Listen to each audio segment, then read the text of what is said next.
Você precisa saber como a ciência define a vida? Então assista essa videoaula que eu vou te explicar.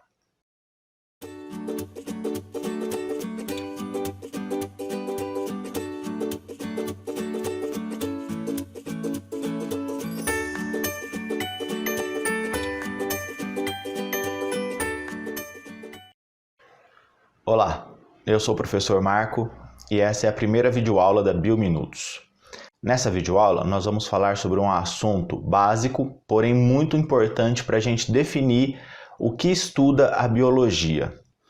Eu acho que todo mundo já deve ter ouvido falar a definição da palavra biologia. Bio significa vida e logia estudo. Então biologia significa estudo da vida. É importante salientar que esse estudo é baseado no método científico, um protocolo bastante extenso, onde as informações são coletadas e processadas através de rotinas já pré-definidas, baseadas principalmente na observação ou na experimentação, tá? Mas vamos agora falar sobre as características básicas dos seres vivos. Você já parou para pensar que uma árvore, um gato, um leão, uma baleia e você são considerados seres vivos? Estão incluídos num gigantesco grupo de organismos? O que vocês, ou o que a gente, o que todos esses organismos têm em comum? O fato deles serem vivos, deles terem vida. E vamos agora então trabalhar isso e vamos explicar quais são as características da vida, tá?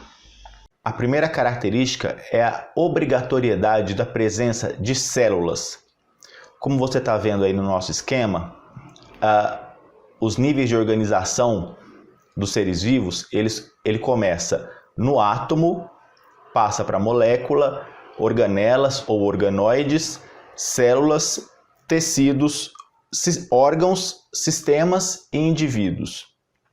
Um nível de complexidade crescente. Nos níveis de átomo e molécula, não são trabalhados, não são estudados pela biologia, mas sim pela física e pela química, tá? Quando a gente começa, a vida, ela só é manifestada de forma plena, de acordo com as 5 características que eu vou apresentar logo mais, a partir do nível de célula.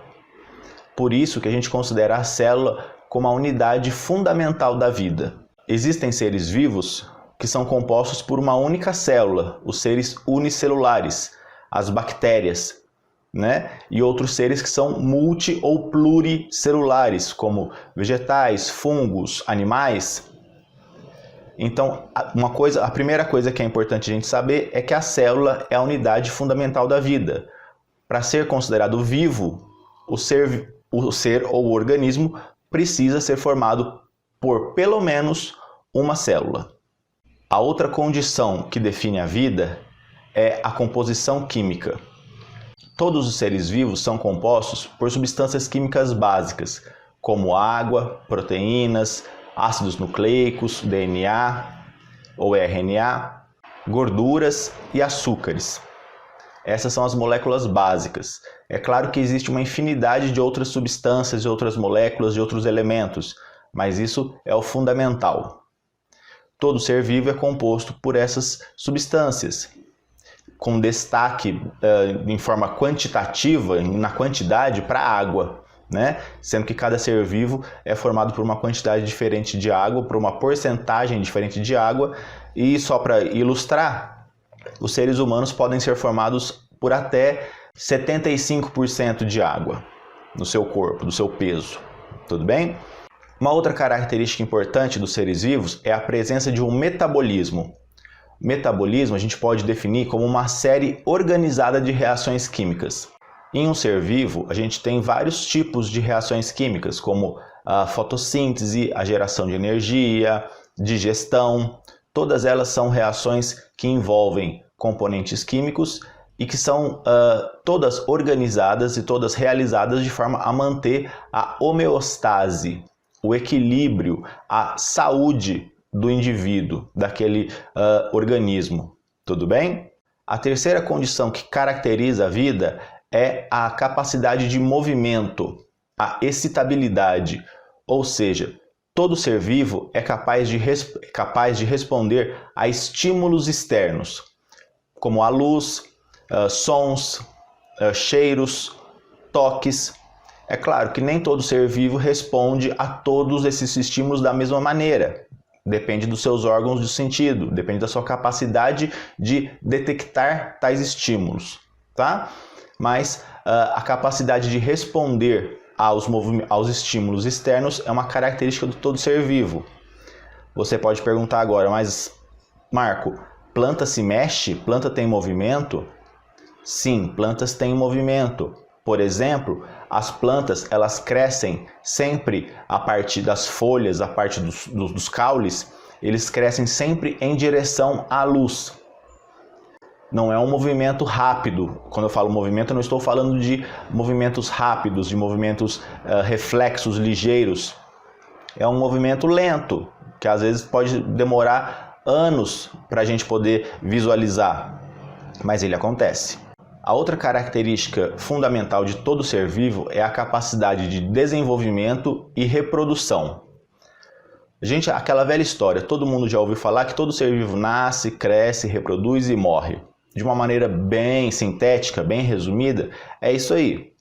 A gente pode entender como desenvolvimento essas etapas, esses processos de nascimento, crescimento e até atingir a maturidade sexual e no final a morte. Uma pedra, por exemplo, ela não nasce, ela não cresce, ela não se desenvolve. Uma pedra, se você colocar uma pedra em cima da mesa e ficar observando nos próximos 100 anos, essa pedra vai continuar igualzinha, a menos que venha algum outro estímulo externo e quebre a pedra ou a retire de lá. Mas por conta própria, aquela pedra vai ficar lá pelos próximos 100, 200, 1000 anos, sem nenhuma modificação. Por quê? Porque a pedra não é um ser vivo. E se você se observar, conforme você pegar as suas fotos, as suas filmagens, os seus filmes de bebê, de criança, você era de um jeito, aí agora que você é adolescente ou que você é um adulto, você é bem diferente de quando você era um bebezinho. Quando daqui a 20, 30 anos, 10 anos, 1 ano, você vai olhar as suas fotos, os seus registros antigos e você vai perceber que você mudou.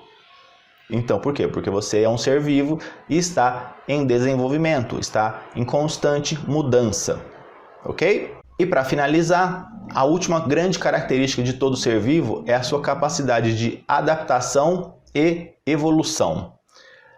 E aí é um contexto bem mais complexo e a gente só tem que tem a ver com o Charles Darwin, a teoria da evolução das espécies. E aí a gente não vai agora trabalhar com detalhes disso porque é um contexto bem amplo e com algumas nuances bem específicas, tá? Mas a gente só tem que, para o momento, é importante a gente saber que todos os seres vivos, e aí eu estou falando em termos de espécie, não de indivíduo, né? A espécie humana, a espécie, o cachorro, os cães, todos os seres vivos, em termos de espécie, ao longo da história evolutiva, ou seja, centenas ou milhares ou até milhões de anos, eles são capazes de serem modificados pelos fatores ambientais e, consequentemente, se aclimatar, se adaptar, se acostumar a esses fatores para viabilizar a sua sobrevivência. Bom, essa foi a nossa primeira videoaula, rapidinho, curtinho, um tema bem rápido, só para a gente começar a fundamentar a biologia, ok? Nos vemos nas próximas aulas, até mais!